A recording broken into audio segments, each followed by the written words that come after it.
हिमाचल और कर्नाटक के बाद कांग्रेस देश में एक बार फिर से वापसी करती नजर आ रही थी।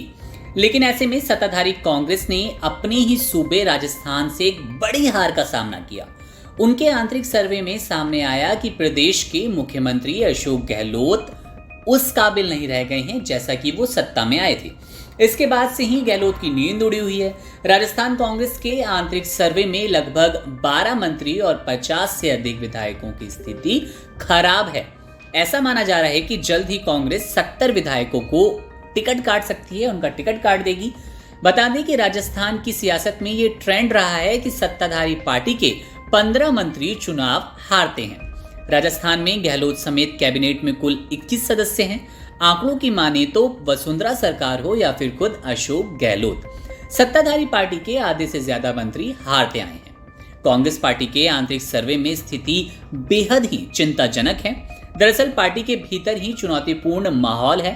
प्रदेश प्रभारी सुखजिंदर सिंह रंधावा ने साफ किया कि केवल जिताऊ उम्मीदवार को ही पार्टी टिकट दे। ऐसी भी चर्चा है कि जिन्हें इस साल में अंत में होने वाले विधानसभा चुनाव में टिकट नहीं मिलेगा, पार्टी ने उनके लिए भी कुछ सोच रखा है। दरअसल पार्टी ने ऐसा सोचा है कि जब हम सत्ता में लौटेंगे तो ऐसे विधायक जिन्हें टिकट काट दिया गया, जिनको टिकट नहीं मिला, उनको बोर्ड या फिर स्थानीय निकायों में जगह मिलेगी। कांग्रेस को बीजेपी से तो लड़ना ही है, लेकिन इसके साथ जो पार्टी के भीतर चुनौतीपूर्ण माहौल है उसके क्या कहने। ऐसे में दर्जन भर मंत्री और 50 से ज्यादा विधायक के टिकट कटने की बात साफ होती नजर आ रही है। इसके अलावा आपको बता दें कि पार्टी के उम्रदराज नेताओं ने पहले ही चुनाव लड़ने से मना कर दिया।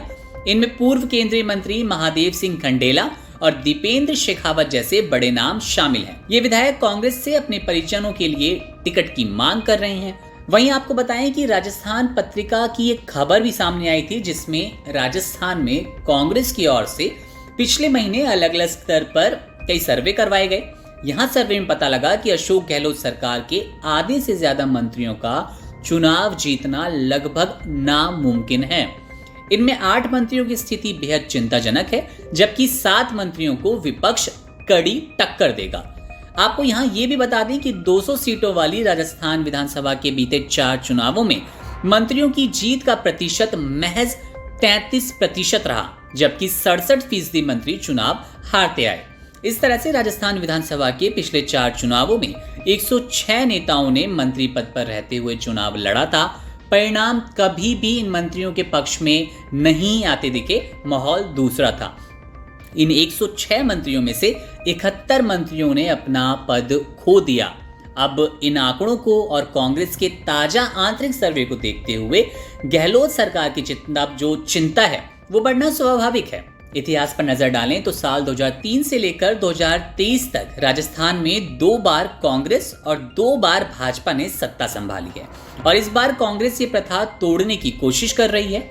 अब यहाँ देखने वाली बात तो यह है कि कांग्रेस 2023 विधानसभा चुनाव के लिए कितने मंत्रियों के टिकट को काटने का जोखिम उठाएगी, क्योंकि पार्टी के भीतर नाराजगी वैसे ही रहती है। और इस तरह से जब टिकट कटेगा तो निश्चित रूप से कुछ मंत्री ऐसे होंगे जो बीजेपी या दूसरे दलों में शामिल हो जाएंगे। बहरहाल तो पार्टी के आंतरिक सर्वे के बाद कांग्रेस ने नेगेटिव रिपोर्ट वाले नेताओं को प्रदर्शन सुधारने की सलाह दी है, ताकि आने वाले चुनाव में उन्हें जनता की नाराजगी का सामना ना करना पड़े।